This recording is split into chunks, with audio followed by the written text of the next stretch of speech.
ಯಾವನೋ ಒಬ್ಬ ಯೂಟ್ಯೂಬ್ನಾಗ ಮೊನ್ನೆ ಹಾಕ್ಯ ನೋಡಿ, ಶಾಸಕರು ಕಣ್ಣು ಮುಚ್ಕೊಂಡಾರ, ಊಟಿಗೆ ಅಷ್ಟೇ ಬರ್ತಾರೆ ಇಲ್ಲಿ. ಇಂಥವ್ರಿಗೆ ಊಟ ಹಾಕಿ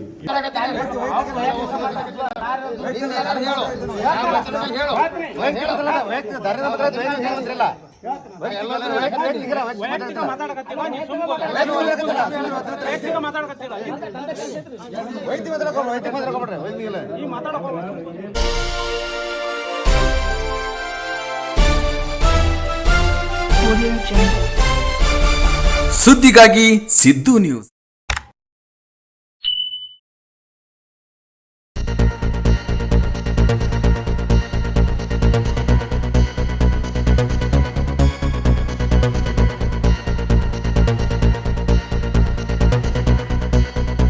ಸುದ್ದಿಗಾಗಿ ಸಿದ್ದು ನ್ಯೂಸ್ಗೆ ಸ್ವಾಗತ. ನಾನು ಮುನೀರ್ ಅವಟ್ಟಿಗೇರಿ. ನಾಗರಬೆಟ್ಟ ಜನಸಂಪರ್ಕ ಸಭೆಯಲ್ಲಿ ಅಧಿಕಾರಿಗಳ ವಿರುದ್ಧ ಗ್ರಾಮಸ್ಥರ ಆಕ್ರೋಶ. ಸಮಸ್ಯೆಗಳ ಶೀಘ್ರ ಪರಿಹಾರಕ್ಕೆ ಶಾಸಕ ಸಿಎಸ್ ನಾಡಗೌಡ ಸೂಚನೆ. ಕುಡಿಯುವ ನೀರಿನ ಸಮಸ್ಯೆ ಸೇರಿದಂತೆ ಸಾರ್ವಜನಿಕರ ಹಿತದೃಷ್ಟಿಯ ವಿಚಾರಗಳನ್ನ ಗಮನಕ್ಕೆ ತರಲು ಕರೆ ಮಾಡಿದರೂ ತಾಲೂಕಿನ ಹಲವು ಅಧಿಕಾರಿಗಳು ಕರೆ ಸ್ವೀಕರಿಸುತ್ತಿಲ್ಲ. ಇಂತಹ ಬೇಜವಾಬ್ದಾರಿ ಅಧಿಕಾರಿಗಳನ್ನು ತಕ್ಷಣವೇ ಅಮಾನತುಗೊಳಿಸಿ ಎಂದು ಸಾಬೂನು ಮತ್ತು ಮಾರ್ಜಕ ನಿಗಮದ ಅಧ್ಯಕ್ಷರು ಹಾಗೂ ಶಾಸಕರಾದ ಅಪ್ಪಾಜಿ ನಾಡಗೌಡ ಅವರಿಗೆ ಸ್ಥಳೀಯ ನಾಗರಿಕರು ಒತ್ತಾಯಿಸಿದರು. ತಾಲೂಕಿನ ನಾಗರಬೆಟ್ಟ ಗ್ರಾಮದ ಮಾರುತೇಶ್ವರ ದೇವಸ್ಥಾನದಲ್ಲಿ ಶುಕ್ರವಾರ ಹಮ್ಮಿಕೊಂಡಿದ್ದ ಜನಸಂಪರ್ಕ ಸಭೆಯಲ್ಲಿ ಈ ಕುರಿತು ಪ್ರಸ್ತಾಪಿಸಿದ ನಾಗರಿಕರು, ಅಡವಿ ಸೋಮನಾಳ ಬಹುಹಳ್ಳಿ ನಾಗರಬೆಟ್ಟ ಗುಡ್ಡದ ಮೇಲೆ ನಿರ್ಮಿಸಲಾದ ಬಹುಹಳ್ಳಿ ಕುಡಿಯುವ ನೀರು ಸರಬರಾಜು ಘಟಕದಲ್ಲಿ ನೀರು ಶುದ್ಧೀಕರಣ ಸರಿಯಾಗಿ ನಡೆಯುತ್ತಿಲ್ಲ. ಮೇಲಿಂದ ಮೇಲೆ ಮರಳು ಬದಲಾವಣೆ ಮಾಡುವ ಬದಲು ಅದನ್ನೇ ಹೊರತೆಗೆದು ಹೊಸ ಮರಳು ಎಂದು ನೀರಲ್ಲಿ ಸಂಗ್ರಹಿಸಲಾಗುತ್ತಿದೆ. ಈ ಕುರಿತು ಕುಡಿಯುವ ನೀರು ಇಲಾಖೆ ಅಧಿಕಾರಿ RS ಹಿರೇಗೌಡರವರಿಗೆ ಕರೆ ಮಾಡಿದರೆ ಅವರು ಕರೆ ಸ್ವೀಕರಿಸುತ್ತಿಲ್ಲ ಎಂದು ಆರೋಪಿಸಿದರು. ಗ್ರಾಮದ ರೈತರ ಜಮೀನುಗಳಿಗೆ ಈವರೆಗೂ ಸರಿಯಾದ ರಸ್ತೆಗಳಿಲ್ಲ. ಗುಡ್ಡವನ್ನು ಅತಿಕ್ರಮಿಸಿಕೊಂಡು ಉಳುಮೆ ಮಾಡಿಕೊಳ್ಳುತ್ತಿದ್ದಾರೆ. ನೀರಾವರಿಗೆ ಜಮೀನು ಕಳೆದುಕೊಂಡ ಇನ್ನೂ ಹಲವು ರೈತರಿಗೆ ಅವಾರ್ಡ್ ನೀಡಿಲ್ಲ. ಜಮೀನು ಪರಿಹಾರ ದರ ಹೆಚ್ಚಿಸಿ ಎಂದು ಒತ್ತಾಯಿಸಿದರು. ಗ್ರಾಮ ಪಂಚಾಯತಿಯವರು ಕಚೇರಿಯಲ್ಲೇ ಕುಳಿತು ಕ್ರಿಯಾ ಯೋಜನೆ ಮಾಡುತ್ತಾರೆ. ಪ್ರತಿಷ್ಠಿತ ಶಿರಾಡೋಣ ರಸ್ತೆಯನ್ನು ರೈತರು ಅತಿಕ್ರಮಣ ಮಾಡಿಕೊಂಡಿದ್ದಾರೆ. PWD ಅಧಿಕಾರಿಗಳು ಕೈಕಟ್ಟಿ ಕುಳಿತಿದ್ದಾರೆ. ಇದೇ ಯೋಜನೆಯ ರಸ್ತೆ ಪಕ್ಕದ ಜಿಲ್ಲೆಯಲ್ಲಿ ರಸ್ತೆಯ ಸೌಂದರ್ಯ ಹೆಚ್ಚಿಸಿದ ನಮ್ಮ ತಾಲೂಕಿನ ಅಧಿಕಾರಿಗಳು ಬೇಜವಾಬ್ದಾರಿ ವಹಿಸಿ ಕೈಕಟ್ಟಿ ಕುಳಿತಿದ್ದಾರೆ ಎಂದು ರೈತ ಪರ ಹೋರಾಟಗಾರ ಮಲ್ಲನಗೌಡ ಸಿದ್ದರೆಡ್ಡಿ ಆರೋಪಿಸಿದರು. ರೈತರಿಗೆ ವಿತರಣೆ ಮಾಡುವ ಗೊಬ್ಬರದ ದರ ಹೊರೆಯಾಗುತ್ತಿದ್ದು ಇದನ್ನು ತಪ್ಪಿಸಬೇಕು. ಗ್ರಾಮದಲ್ಲಿ TC ಸುಟ್ಟರೆ 2-3 ದಿನ ರಾತ್ರಿಯಲ್ಲೇ ಕಳೆಯಬೇಕಿದೆ. ಶುದ್ಧ ಕುಡಿಯ ನೀರು ಗಗನ ಕುಸುಮವಾಗಿದ್ದು ನಾಲತವಾಡಕ್ಕೆ ಹೋಗಿ ತರುತ್ತಿದ್ದೇವೆ. ರಸ್ತೆಗಳಿಲ್ಲ, ಚರಂಡಿಗಳ ಸ್ವಚ್ಛತೆ ಇಲ್ಲ ಎಂದು ನಾನಾ ಸಮಸ್ಯೆಗಳನ್ನ ಶಾಸಕರ ಗಮನಕ್ಕೆ ತರಲಾಯಿತು. ವಿವಿಧ ಸಮಸ್ಯೆಗಳನ್ನ ಆಲಿಸಿದ ಶಾಸಕರು ಪರಸ್ಪರ ಸಹಕಾರದಿಂದ ಸಾರ್ವಜನಿಕರ ಸಮಸ್ಯೆ ಹಾಗೂ ಬೇಡಿಕೆಗಳನ್ನು ಬಗೆಹರಿಸಿ ಎಂದು ಅಧಿಕಾರಿಗಳಿಗೆ ಕಟ್ಟುನಿಟ್ಟಿನ ಸೂಚನೆ ನೀಡಿದರು. ಕ್ಲಿಯರಿಂಗ್ ಮಿಸ್ಟೇಕ್ ಆಗಿದ್ದಾವೆ. ಹಿಂದೆ ಅಲ್ಲಿ ಕಟ್ಟಡಗಳಿದ್ರೆ ಅದು ಕಟ್ಟಡ ಇತ್ತು ಅಂತ ತೋರಿಸಿಲ್ಲ, ಗಿಡಗಳಿದ್ರೆ ಗಿಡಗಳಿದಾವ ಅಂತ ತೋರಿಸಿಲ್ಲ, ಒಡ್ಡಿದ್ರೆ ಒಡ್ಡದಾವ ಅಂತ ತೋರಿಸಿಲ್ಲ. Agriculture tenancy act very clearly says agriculture purpose ಯಾವಾದನ್ನ ಬಳಕೆ ಆಗಿರುತ್ತೆ ಅದಕ್ಕೆ ಅವರಿಗೆ ಆ ಹಕ್ಕನ್ನು ಅವ್ರಿಗೆ ಕೊಡ್ಬೇಕಂತಿದೆ. ಅದನ್ನ ರಸ್ತೆ ಕೂಡ ಅವ್ರಿಗೆ ಹಾಕಿ ಕೊಡ್ಬೇಕಂತ ಎಲ್ಲಿಯೂ ಹೇಳಿಲ್ಲ. ಇದು ಹಿಂದೆ ಮಾಡಿದಂತ ಟೆನೆಂಟ್ ಭೂಮಿಯನ್ನ ಹಂಚುವಾಗ ಆದಂತ ತೊಂದರೆ ಇದೆ ಎಲ್ಲ ಕಡೆ. ಅವ್ರ ರೆವಿನ್ಯೂ ಅಥಾರಿಟೀಸು ಕಣ್ಣು ಮುಚ್ಚಿಕೊಂಡು ಯಾರು ಡಿಕ್ಲರೇಷನ್ ಕೊಡ್ತಿದ್ರು ಅಲ್ಲಿ ಏನು ಆ್ಯಕ್ಚುಯಲ್ ರೋಡ್ ಇದೆ, ಕನೆಕ್ಟಿವಿಟಿ ಹೆಂಗಿದೆ, ಆ ರಸ್ತೆಗೆ ಏನಿದೆ ಅಷ್ಟು ಮೈನಸ್ ಮಾಡಿ, ಆ ಗುಂಟೆಗಳು ಮೈನಸ್ ಮಾಡಿ ಆರ್ಡರ್ ಮಾಡಿಬಿಟ್ಟಿದ್ರೆ ಕ್ಲಿಯರ್ ಆಗ್ತಿತ್ತು, ಯಾರಿಗೂ ತೊಂದರೆ ಬರ್ತಿದ್ದಿಲ್ಲ. ಇವು ಎಲ್ಲ ಕಡೆ ಇಡೀ ನಮ್ಮ ರಾಜ್ಯದ ಇಡೀ ಜಿಲ್ಲೆಯಲ್ಲಿ ಈ ಸಮಸ್ಯೆ ಆಗಿದ್ದು. ಹೆಚ್ಚು ಕಡಿಮೆ ಇದೇ ತೊಂದರೆಗಳು. ಅದಕ್ಕೆ ಹೇಳ್ತೀನಿ, ಒಂದು ಹಿಯರಿಂಗ್ ಮಾಡಿ ಇಮಿಡಿಯೇಟ್ ಆಗಿ. ಇದಕ್ಕೆ ನೀವು ಡೇಟ್ಸ್ ಅನ್ನ ಕೊಟ್ಕೊಂತ ಮುಂದೆ ಹೋಗ್ಬೇಡ್ರಿ. ಆಮೇಲೆ ಲೆಥರ್ಜಿ ಕೆಟ್ಟಿಟ್ಬಿಟ್ಟು ಬೇಡ ನಿಮ್ಗೆ. ನೀವು ದಯವಿಟ್ಟು ಇವತ್ತು ಬರ್ರಿ, ನಾಳೆ ಬರ್ರಿ, ಆ ಕೆಲಸ ಐತಿ ಈ ಕೆಲಸ ಐತಿ ಬೇಡ. ಇಮಿಡಿಯೇಟ್ ಆಗಿ ಈ ನೆಕ್ಸ್ಟ್ ವೀಕ್ ಒಳಗಡೆ, ಬೈ ನೆಕ್ಸ್ಟ್ ಮೀಟಿಂಗ್ ಒಳಗಡೆ ಇದು ಕ್ಲಾರಿಫೈ ಕ್ಲಿಯರ್ ಆಗ್ತದೆ. ನೀವು ಆರ್ಡರ್ಸ್ ಪಾಸ್ ಮಾಡಿ. ನೋಟಿಸ್ ಯಾರು ತಗೋತಾರ ತಗೊಂಡ್ರು, ನೋಟಿಸ್ ಯಾರು ತಗೊಳ್ಳಿಲ್ಲ ನೀವಂತ ಆರ್ಡರ್ಸ್ ಮಾಡಿ.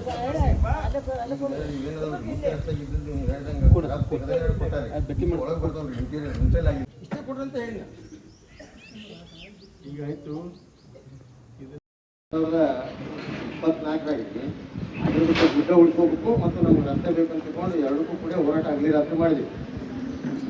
ಎಲ್ಲಿಗೆ ಬಂದಿಂತಂದ್ರೆ ಮೊದಲು ಗುಡ್ಡ ಶುದ್ಧ ಆಗಲಿ ಅಂತಕೊಂಡು ನಾವು ಶಾಂತಿ ಮಾಡಿದ್ವಿ. ಗುಡ್ಡ ಶುದ್ಧ ಆಗೈತೆ.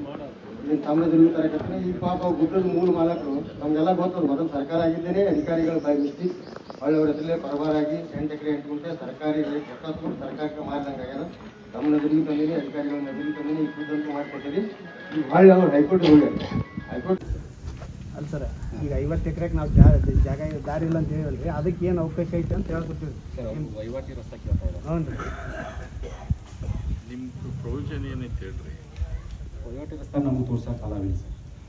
ಗ್ರಾಮ ವಿಕಾಸದೊಳಗೆ ಕಾಲ್ದಾರಿ ಮತ್ತು ಬಡ್ಡಿದಾರಿ ತಂದ್ರೆ ನಾವು ತೋರಿಸ್ತೀವಿ ಸರ್. ಈಗ ಈ ತಹಸೀಲ್ದಾರ್ ಇವರೆಲ್ಲ ತಹಸೀಲ್ದಾರ್ ಮೇಡಮ್ ಮಾಡಿದ್ರು ನಾವು ನಾಲ್ಕು ಸಲ ಹೋಗ್ತೀವಿ. ಅದು ಗೊತ್ತಿಲ್ಲ ಸರ್. ಫಸ್ಟ್ ಅದು ಬಸ್ ಟೈಪನ್ನು ನಾವು ಮತ್ತು ಸರ್ವೆ ಕೊಡ್ತೀವಿ ಸರ್. ಅವಾಗ ನಾವು ವಹಿವಾಟು ದಾರಿ ಇದೆ ಅಂತ ನಾವು ಅವ್ರಿಗೆ ಒಂದು ರಿಪೋರ್ಟ್ ಕೊಡ್ತೀವಿ ಸರ್. ಅವ್ರು ಸಿವಿಲ್ ಕೋರ್ಟ್ ಹೋಗ್ತೀವಿ ಸರ್. ಅಲ್ಲಿ ಸಿವಿಲ್ ಕೋರ್ಟಿಗೆ ಹೋಗ್ಬೇಕು. ಅಲ್ಲ ಸರ್, ವಹಿವಾಟು ದಾರಿ ಇದೆ. ಗೌರ್ಮೆಂಟ್ ರಸ್ತೆ ಇದ್ರೆ ನಾವು ಗೌರ್ಮೆಂಟ್ ಸರ್ ಅದು ತಹಸೀಲ್ದಾರ್ ಆರ್ಡರ್ ಮೇಲೆ ಅವ್ರು ಯಾರು ಕೋರ್ಟಿಗೆ ಹೋಗ್ತಾರೆ ಹೋಗ್ಬೇಕು. ಅಟ್ಲೀಸ್ಟ್ ಅದಕ್ಕೊಂದು ಅಧಿಕೃತವಾದಂಥ ಒಂದು ದಾಖಲಾತಿಯಾರ ಇವ್ರ ಕೈಯಾಗಿ ಸಿಗ್ತೈತಲ್ಲ. ತಹಸೀಲ್ದಾರ್ ಕಚೇರಿಯಿಂದ ಇಂಥದ್ದೊಂದು ಆದೇಶ ಅಂತ ನಮಗೆ ಈ ಮೂಮೆಂಟಿಗೆ ತೊಂದರೆ ಮಾಡಬಾರ್ದು, ರೈತರಿಗೆ ಹೊಲಕ್ಕೆ ಓಡಾಡಲಿಕ್ಕೆ ಮಾಡಲಿಕ್ಕೆ ವಹಿವಾಟಿ ದಾರಿಯನ್ನು ಇತ್ತು ಅನ್ನುವಂಥದ್ದು ಸಾಬೀತಾಗ್ತದಲ್ಲ. ಮತ್ತು ಅದನ್ನು ಮಾಡದೇ ಇದ್ರೆ ಮೇಡಮ್ ಅವ್ರಿಗೆ 4 ಸಲ ಅರ್ಜಿ ಕೊಟ್ಟಿದ್ರು, ಒಟ್ಟ ಬರಕತ್ತೀರಿಲ್ಲ ರೀ. ಅವ್ರು ಒಟ್ಟ ರೀ ಬರ್ತೀನಿ ಅಂತ ಹೇಳ್ತಾರೆ, ಅಲ್ಲಿ ಆಫೀಸ್ನಾಗ ಬರ್ತೀನಿ ಸದ್ಯ ಅಂತ ಹೇಳ್ತಾರೆ, ಒಟ್ಟ ಬರೋದಿಲ್ಲ ಸರ್. ನಿಮಗೆ ಸರ್ 2 ಸಲ ಫೋನ್ ಹಚ್ಚಾರಿ ಮೇಡಮ್ ಅವ್ರಿಗೆ ಹೇಳು ಅಂತ ಹೇಳ್ರಿ. ನೀವಾಗಿ ಹೇಳಿದ್ರು ಒಟ್ಟ ಮೇಡಮ್ ಅವ್ರು ಬರಕತ್ತೀರಿಲ್ಲ ರೀ, ಒಂದು ಈ ದಾರಿ ನಮಗೊಂದು ಹಿಂಗೆ ಐತಿ ಹಿಂಗಿಲ್ಲ ಅಂತ ತೋರ್ಸಕ್ಕೆ ಅಂತೀರಿಲ್ಲ ಸರ್. ವರ್ಷದಿಂದ ಇದೆ ಅದು. ಈ ರಸ್ತೆಗಳು ಏನಾಗ್ಯಾವಂದ್ರೆ ಇವು ಎಲ್ಲೆಲ್ಲಿ ಸಮಸ್ಯೆ ಅದಾವ ಅಂದರೆ ಎಲ್ಲಿ ಇವು ವತನಿ ಹಳ್ಳಿಗಳು ಮೊದಲು ಅಲ್ಲಿ ಈ ಸಮಸ್ಯೆಗಳದಾವ, ಭಾಳ ಸಮಸ್ಯೆ ಅದಾವ. ಇದು ಮೊದಲ ಸುರ್ಪೂರು ನಮ್ಮ ಕೊಡೇಕಲ್ಲ ಇವ್ರಿಗೆ ಸೇರಿದಂಥ ಒಂದು ಯು ಆರ್ ಗೌರ್ಮೆಂಟ್. ಎಲ್ಲ ಜನರು ಅದಾರೆ, ಯಾರಿಗೆ ಮನಸ್ಸಿಗೆ ಬೇಜಾರು ಮಾಡ್ಕೊಂಡ್ರು ಬೇಜಾರಾಗಲಿ, ತೊಂದರೆ ಇಲ್ಲ. ಒಂದು ನಿಮಿಷ ಹೇಳ್ತೀನಿ. ಈಗ ರೋಡ್ ಸೆಂಟ್ರಲ್ಲಿಂದ ನಿಮ್ಮ ರೋಡ್ ವಿಡ್ತ್ ಏನು ಅನ್ನುವಂಥದ್ದು PWD ಕಡೆಯಿಂದ ಮಾಹಿತಿ ತಗೊಂಡ ಮೇಲೆ ಆ ರೋಡ್ ವಿಡ್ತ್ ಎಷ್ಟು ಬಂತು ಅನ್ನೋದನ್ನು ಮಾರ್ಕ್ ಮಾಡಿಕೊಡ್ರಿ. ಆ ರೋಡ್ ವಿಡ್ತ್ ಹೆಚ್ಚಿಗೇನಿದೆ ಅದಕ್ಕಿಂತ 5 ಫೂಟ್ ಒಳಗಡೆ ನೀವು 5 ಫೀಟು 6 ಫೀಟು ಒಳಗಡೆ ಮರ ಹಚ್ಚಿ. ನೀವು ಯಾರು ಅದಕ್ಕೆ ತಕರಾರು ಮಾಡಿದರೆ ಎಲ್ಲದಾರ ಪೊಲೀಸ್ ಅಥಾರಿಟಿ ಯಾರದಾರ ಇಲ್ಲಿ ಪೊಲೀಸ್ ಅಥಾರಿಟಿ ಇದೆ, ರೆವಿನ್ಯೂ ಅಥಾರಿಟಿ ಇದೆ, ಅವ್ರ ಹೆಲ್ಪ್ ತಗೊಳ್ಳಿ, ನೀವು ಅದನ್ನು ಮಾಡಿ. ಯಾಕೆ ಮಾಡೋದಿಲ್ಲ? ನೀವು ಒಬ್ರಿಗೊಬ್ಬರು ಕೋಆರ್ಡಿನೇಷನ್ ಇಲ್ಲ. ಏನಾಗಿದೆ ಗೊತ್ತಿಲ್ಲ ನನಗೆ, ರಾಜ್ಯದಲ್ಲಿ ಏನಾಗಿದೆ ಗೊತ್ತಿಲ್ಲ, ನಮ್ಮ ಮತಕ್ಷೇತ್ರ ಒಂದೇ ಅಂತ ಹೇಳೋದಿಲ್ಲ. ಒಬ್ಬ ಡಿಪಾರ್ಟ್ಮೆಂಟ್ನವ್ರು ಇನ್ನೊಬ್ಬರು ಡಿಪಾರ್ಟ್ಮೆಂಟ್ ಕೂಡ ಮಾತಾಡಿ ಸಹಾಯ ಸಹಕಾರ ತಗೊಳ್ಳೋದಿಲ್ಲ. ನೀವು ಆಯ್ತು, ಯಾರು ತಕರಾರು ಮಾಡ್ತಾರ ಅದಕ್ಕೆ ಪೊಲೀಸಿಗೆ ನೀವು ಒಂದು ಕಂಪ್ಲೇಂಟ್ ಕೊಡಿ, ಮಾಡ್ತಾರೆ. ನೀವು ಯಾಕೆ ಮುಲಾಜಿಗೆ ಬೀಳ್ತೀರಿ? ಏನು ಅವ್ರ ಆಸ್ತಿ ಕಸ್ಕೊಂತ ಇಲ್ಲಲ್ಲ, ಅವ್ರ ಆಸ್ತಿ ಕಸ್ಕೊಂತ ಇದ್ದೀವಿ. ಮತ್ತೆ ನಿಮ್ಮ ಅಧಿಕಾರ, ನಿಮ್ಮ ಸರ್ಕಾರಿ ಆಸ್ತಿ ಒಳಗಡೆ ನೀವು ಗಿಡ ಹಚ್ಚಾಕನೆ 10 ಸಲ ಆಲೋಚನೆ ಮಾಡಿ ಅವ ತಕರಾರು ಮಾಡ್ತಾನಂದ್ರೆ ನೀನು ಯಾವ ಆಡಳಿತ ಮಾಡ್ತೀರಿ? ಬನ್ನಿ, ಜನ ನನ್ನ ಬಗ್ಗೆ ತಪ್ಪು ತಿಳ್ಕೊಳ್ಳೋರು ಯಾಕೆ? ನನಗೇನು ಅದ್ರ ಬಗ್ಗೆ ವ್ಯತ್ಯಾಸ ಕೊಡೋದಿಲ್ಲ. ದಯವಿಟ್ಟು ನೀವು ಯಾವುದೇ ಕಾರಣಕ್ಕೂ ಇನ್ನು ಮೇಲೆ ನಿಮ್ಮ ರೋಡ್ ವಿಡ್ತನ್ನು ತಗೊಂಡು ಮಾರ್ಕ್ ಮಾಡ್ಕೊಳ್ಳಿ. ಮಾರ್ಕ್ ಮಾಡಿಕೊಂಡು ಅದಕ್ಕಿಂತ 6 ಫೂಟ್ ಒಳಗಡೆ ಗಿಡ ಹಚ್ಚುವಂಥ ಕೆಲಸ ಮಾಡಿ. ಯಾರು ಮುಲಾಜಿಲ್ಲದ ಮಾಡಿ. ಎಲ್ಲ ಲಿಸ್ಟ್ ಐತಿ, ಎಲ್ಲ ಐತಿ. ಬರ್ ಕೊಡೋ ಅಂತಂದ್ರೆ ಅವರು ಸಹಿ ಮಾಡೋ ಸಾಹೇಬ್ 3 ತಿಂಗಳು ಆಗ್ತದೆ, ಡ್ಯೂಟಿಗೆ ಬಂದಿಲ್ಲ.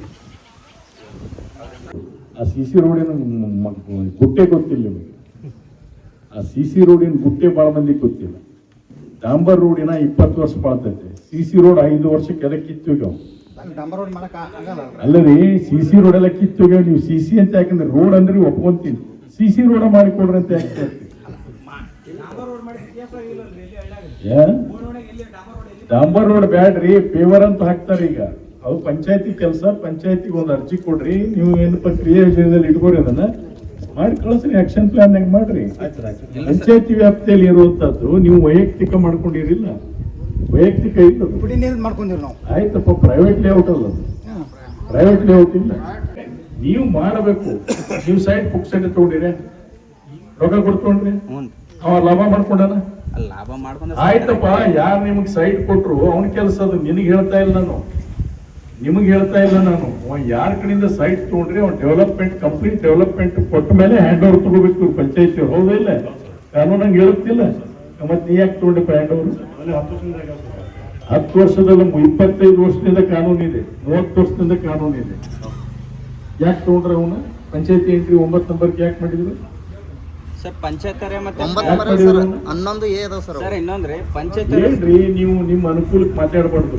ಕಾನೂನೇ ಸರ್ ಕರೆಕ್ಟ್ ಮಾಡಿ ಎಲ್ಲ ಎಂಟ್ರಿ ಮಾಡ್ತಾರೆ. ಪಂಚಾಯತಿಗೆ ಏನ್ ಎಂಟ್ರಿ ಆಗ್ಯಾವ ಎಲ್ಲ ಗೊತ್ತೈತೆ ನನಗೆ. ನನ್ನ ಅಸಲು ಇನ್ನೊಬ್ಬ ಮಾರ್ಯಾರ ಪಂಚಾಯತಿಗೆ ಗೊತ್ತಾ ನಿಮ್ಗೆ?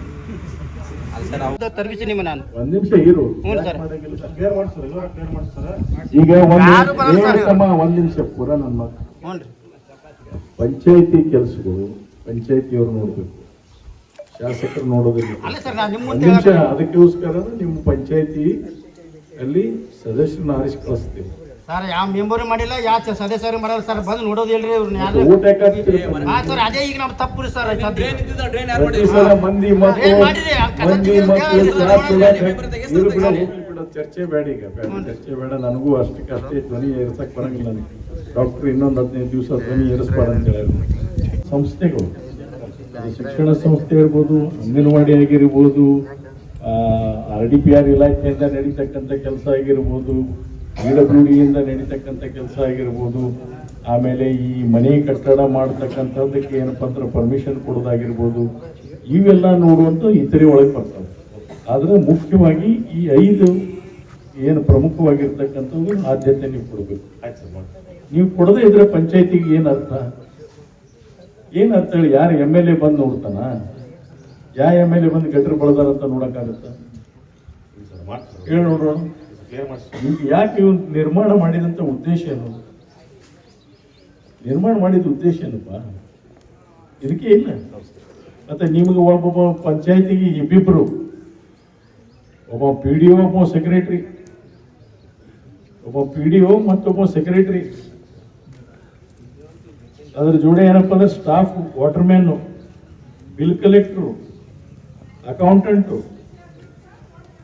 ಒಬ್ಬ ಮಂತ್ರಿಗಿಲ್ಲಪ್ಪ ಈ ಸ್ಟಾಫ್. ಮಂತ್ರಿಗೆ ಇಷ್ಟು ಸ್ಟಾಫ್ ಇಲ್ಲ, ಅಷ್ಟು ಸ್ಟಾಫ್ ನಿಮಗೆ ಕೊಟ್ಟಾರ. ಸರ್ಕಾರಕ್ಕೆ ಇಷ್ಟು ಕೊಟ್ಟಾಗ ನೀವು ಕೆಲಸ ಮಾಡದೇ ಇದ್ರೆ ಕೆಟ್ಟ ಹೆಸರು ಯಾರು ತಗೋಬೇಕು? ಸರ್ಕಾರ ತಗೋಬೇಕಾ? ಸರ್ಕಾರ ನೇರವಾಗಿ ಎಲ್ಲ DPT ಮಾಡ್ತಾರೆ, ನೇರವಾಗಿ ನಿಮ್ಮ ಅಕೌಂಟಿಗೆ ದುಡ್ಡು ಹಾಕ್ತಾರೆ. ನಿಮಗೆ ಬರುತ್ತಿಲ್ಲ ಎಲ್ಲ, ನಿಮ್ಮ ಡೈರೆಕ್ಟ್ ಪಂಚಾಯತಿ ಅಕೌಂಟಿಗೆ ಬರ್ತಾವಲ್ಲ. ಮತ್ತೆ ನಿಮ್ಮ ಪಂಚಾಯತಿ ಅಕೌಂಟಿಗೆ ದುಡ್ಡು ಬಂದು ನೀವು ಕೆಲಸ ಮಾಡುವಂಥದ್ದು ನಿಮ್ಮ ಇತಿಮಿತಿ ಒಳಗೆ ಮಾಡಿ. ನೀವೇನು ಕೈಲೆಯಲ್ಲೇ ಮಾಡಿ ಅಲ್ಲ, ಟ್ಯಾಕ್ಸ್ ಕಲೆಕ್ಷನ್ ನೀವು ಮಾಡಬೇಕು. ಇದು ಮೂಲವಾಗಿ ನೀವು ಜನಕ್ಕೆ ಇದ್ರ ಬಗ್ಗೆ ತಿಳುವಳಿಕೆ ಕೊಡಬೇಕು. ಇಲ್ಲದೇ ಇದ್ರೆ ಏನಾಗುತ್ತೆ? ಸರ್ಕಾರ ಯಾವನೋ ಒಬ್ಬ ಯೂಟ್ಯೂಬ್ನಾಗ ಮೊನ್ನೆ ಹಾಕ್ಯ ನೋಡಿ, ಶಾಸಕರು ಕಣ್ಣು ಮುಚ್ಕೊಂಡಾರ, ಊಟಿಗೆ ಅಷ್ಟೇ ಬರ್ತಾರೆ ಇಲ್ಲಿ. ಇಂಥವ್ರಿಗೆ ಊಟ ಹಾಕಿ ಏನೇ ಊರು ಹಳ್ಳಿ ಗಟ್ರ ಬರದಾರ ಅಂತ ನೋಡಕ್ಕಾಗುತ್ತೆ ಶಾಸಕರಿಗೆ? ನಾಳೆ ದಿವಸ ಮುಖ್ಯಮಂತ್ರಿ ಬರಲಿ ಅಂತ. ನಿಮ್ಮ ಕೆಲಸ ನೀವು ಮಾಡ್ಕೋಬೇಕು. ಇಷ್ಟೆಲ್ಲ ಸೌಕರ್ಯ ಕೊಟ್ಟು, ನೀವು ಜವಾಬ್ದಾರಿ ಕೊಟ್ಟು ಅಧಿಕಾರಿಗಳಿಗೆ ಇಷ್ಟು ತರಾಟೆ ತಗೊಂತೀವಿ ಜನರ ಮುಂದೆ. ಗೌರವವನ್ನು ಇಟ್ಕೊಳ್ಳೋದು ನೀವು ಕಲಿಬೇಕು. ಫೋನ್ ಹಚ್ಚಿದ್ರೆ ಫೋನ್ ಹತ್ತಲ್ರಿ ಸಾಹೇಬ್ರು ಅವರು. ಯಾರು? ಅವರೇ ದಿನ ಫೋನ್ ಹಚ್ತೀವ್ರಿ. ಅಲ್ಲ ಬಸ್ ಎಲ್ಲಿದೆಪ್ಪ ಎತ್ತಾರ ಫೋನ್ ಹಚ್ಚಾರ ಕೇಳು. ನೀರು ಬಿಡೋ ವಾಟರ್ಮನ್ ಸರಿ ಇಲ್ರಿ, ಯಾರು ಸರಿ ಇಲ್ರಿ, ಪಂಚಾಯತ್ ಸರಿ ಇಲ್ಲ. ಸಸ್ಪೆಂಡ್ ಮಾಡ್ರಿ ಸರ್. ಯಾರು ಇದು ಮಾಡಲ್ಲ. ಮಾತು ಕೇಳೋರು ಸಸ್ಪೆಂಡ್ ಮಾಡ್ಬೇಕು ನೀವು. ಇಷ್ಟೊತ್ತಿಗೆ ಭಾಳ ಮಂದಿ ಆಗಿರ್ತಿತ್ತು. ರಿಪೋರ್ಟ್ ಬರೋದು ಹಾಕ್ರಿ, ಕಳಿಸ್ರಿ ಅವ್ರಿಗೆ. ಅಂದ್ರೆ ಬದಲಾವಣೆ ಆಗ್ಬೇಕ್ರಿ. ಏನು ಬದಲಾವಣೆ? ಏನು ಬದಲಾವಣೆ ಆಗಲಿಲ್ಲ. ಏನು ಬದಲಾವಣೆ ಮಾಡೋ ಸಸ್ಪೆನ್ಷನ್? ಒಂದು ಸಾರ್ವಜನಿಕರ ಇದಕ್ಕೆ ಟ್ಯಾಂಕ್ ಇಲ್ಲ ಐತ್ರಿ, ಅದನ್ನ ಎತ್ಕೆ ಸ್ವಲ್ಪ ಫೈಟ್ ಮಾಡ್ಕೆ ನೀರು ಬಿಡಂಗ್ ಮಾಡ್ರಪ್ಪ ಅಂತಂದ್ರೆ 5 ವರ್ಷ ಆದ್ರಿ. ಎಲ್ಲ ಅಧ್ಯಕ್ಷರುಗಳು, ಮೆಂಬರ್, ಬಿಲ್ ಕಲೆಕ್ಟರ್ ಹೇಳಿವಿ, PDO ಹೇಳಿವಿ. PDO ಏನು ಮಾಡಿಲ್ರಿ, ಬರೀ ಹೇಳೋದಾತು ಬರೋದು. ಮತ್ತೆ ಇದೆಲ್ಲ ಯಾಕೆ ಮಾಡ್ಬೇಕು? ಕೆಲಸ ಆಗಿಲ್ಲಪ್ಪ ಅಂದ್ರೆ ಕಾರ್ಯಕ್ರಮ ಯಾಕೆ ಮಾಡ್ಬೇಕು? ಒಂದು ನಿಮಿಷ ಇರಿ, ಚರ್ಚೆ ಬೇಡ. ಸಸ್ಪೆಂಡ್ ಮಾಡೋ ಅಧಿಕಾರ ಹೈಯರ್ ಆಫೀಸರ್ಸ್ಗಿದೆ. ಏನ್ರಿ RWS ನಿಮಗಿದೆ. ವಾಟರ್ಮ್ಯಾನ್ ಸರಿ ಕೆಲಸ ಮಾಡಿದ್ರೆ ಸಸ್ಪೆಂಡ್ ಮಾಡೋಕೆ ಅಧಿಕಾರ ನಿನಗಿದೆ, ನನಗಿಲ್ಲ. ಅವ್ನು ಸಸ್ಪೆಂಡ್ ಮಾಡಿ ಅವನ ಮೇಲೆ ರಿಪೋರ್ಟ್ ಮಾಡಿ ಚೀಫ್ ಸೆಕ್ರೆಟರಿಗಳು, ಚೀಫ್ ಸೆಕ್ರೆಟರಿಗೆ ಫೋನ್ ಮಾಡಿ ಹೇಳೋ ಕೆಲಸ ನಾ ಮಾಡ್ತೀನಿ. ನೀವು ಇನಿಷಿಯೇಟ್ ಮಾಡದೇ ಇದ್ರೆ ನಾ ಏನು ಮಾಡೋಕ್ಕಾಗ್ತದೆ? ಆಮೇಲೆ ಇಲ್ಲಿ ಸಸ್ಪೆಂಡ್ ಮಾಡೋದು ಕೆಲವ್ರು ಹೇಳ್ತಾರೆ, ಆಮೇಲೆ 25 ಮಂದಿ ಬರ್ತಾರೆ ನನ್ನ ಹತ್ರ, ನಿಮ್ಮ ಭೂಮಿ ಅಂತ ಇಟ್ಕೋರಿ, ಅದನ್ನು ಅಕ್ವೈರ್ ಮಾಡ್ಬೇಕಂತ. ಅದನ್ನ ಮಾಡಿದ್ರೆ ಸರ್, ಅದು ಭಾಳ ಕಡೆ ಭಾಳ ಮಂದಿಗೆ ಹಂಗೆ ಉಳ್ದ ಸರ್. ಅದು ಇವ್ರದ್ದು ಉಳ್ದಲ್ಲ ಸರ್. 2 ಗುಂಟೆ ಹೋಯ್ತು. 2 ಗುಂಟೆ ಹೋದ್ಮೇಲೆ 2 ಗುಂಟೆ ಅಟ್ಟೆ ಕೊಡ್ತೀನಿ ಅಂತಾರೆ ಇವ್ರು. ಇಲ್ಲಿ 1.5-2 ಗುಂಟೆ ಮೂಲ ಉಳಿದು ಬಿಡ್ತದೆ. ಅಲ್ಲಿ ಎಲ್ಲಿ ಬಿತ್ತಕ್ಕಾಗುತ್ತೆ ರೈತರು? ಇಲ್ಲ, ಅದಕ್ಕೆ ಕೊಡಬೇಕಂತ ಆಗಿದೆ. ಗೈಡೆನ್ಸ್, ಮಾಡಿದಾಗ ಏನಾಗುತ್ತೆ? ನೀವು ಗೈಡೆನ್ಸ್, ಅವ್ರಿಗೆ ಗೈಡೆನ್ಸ್ ಇದೆ ಕೊಡ್ಬೇಕು. ಅವಂಗೊಂದು ಅನುಕೂಲ ಆಗುತ್ತೆ. ಇಲ್ಲ ಎಷ್ಟೋ ಪರ್ಸೆಂಟೇಜ್ ಅಂತಿದೆ, ಪರ್ಸೆಂಟೇಜ್ ಪ್ರಕಾರ ಇದೆ, ಗೈಡ್ಲೈನ್ಸ್ ತರಿಸಿ. ಅದು ಮಾಡಿದ್ರೆ ಅಂದ್ರೆ ಏನಾಗುತ್ತೆ ಸರ್, ರೈತರಿಗೆ ಅನುಕೂಲ ಆಗುತ್ತೆ. ನೀವೇ ನಿಮ್ಮ ಗೈಡ್ಲೈನ್ಸ್ ಇದೆ ಹೇಳಲ್ಲ. ಸೋಮವಾರ ಇಟ್ಕೊಳ್ಳಿ, ಅದು ಮುಂಜಾನೆ ಅಥವಾ ಸಾಯಂಕಾಲ, ಮಧ್ಯಾಹ್ನ ಬೇಕಾದ್ರೆ ಬಿಟ್ಬಿಡ್ರಿ ಸ್ವಲ್ಪ ಟೈಮ್. ಬೆಳಗ್ಗೆ ಸಾಯಂಕಾಲ ಇಟ್ಕೊಂಡು ಇವು 4 ಯಾವ ಹಳ್ಳಿ ಸಂಬಂಧಪಡ್ತಾವು ಅಲ್ಲಿ ನೀವು ಗ್ರಾಮ ಸಭೆಗಳನ್ನು ಮಾಡಿ ಪ್ರೆಸ್ ನೋಟ್ ಕೊಟ್ಟು ಡಗರ ಹೊಡೆಯಕ್ಕೆ PDOಗೆ ಇವ್ರು ಕಾಂಟ್ಯಾಕ್ಟ್ ಮಾಡಿ ಅವ್ರಿಗೆ ಹೇಳ್ರಿ, ಅವ್ರಿಗೆ ಇವ್ರು ಡಗರ ಹೊಡಿಸ್ತಾರೆ. ನೀವು ಬಂದು ಏನೇನು ರೆಲೆವೆಂಟ್ ಡಾಕ್ಯುಮೆಂಟ್ಸ್ ಬೇಕು ಎಲ್ಲ ತೊಗೊಂಬರ್ರಿ. ಆ ರೈತರಿಗೂ ಇನ್ಫಾರ್ಮ್ ಮಾಡಿಸಿ. ಆ ರೈತರಿಗೂ ಕೂಡ ಕಾಂಟ್ಯಾಕ್ಟ್ ನಂಬರ್ ಇದ್ರೆ ಪರ್ಸನಲ್ ಆಗಿ ಅವರಿಗೆ ಮೆಸೇಜ್ ಪಾಸ್ ಆನ್ ಮಾಡಿಸಿ. ಯಾರು ಈ PDO ಅಂತ ನೀವು ಮೆಸೇಜ್ ಪಾಸ್ ಆನ್ ಮಾಡಿಸಿ, ಕೂತ್ಕೊಟ್ಟು ಅದನ್ನು ಬಗೆಹರಿಸಿ. ಇದನ್ನು ಡಿಲೇ ಮಾಡಕ್ಕೆ ಹೋಗ್ಬೇಕು.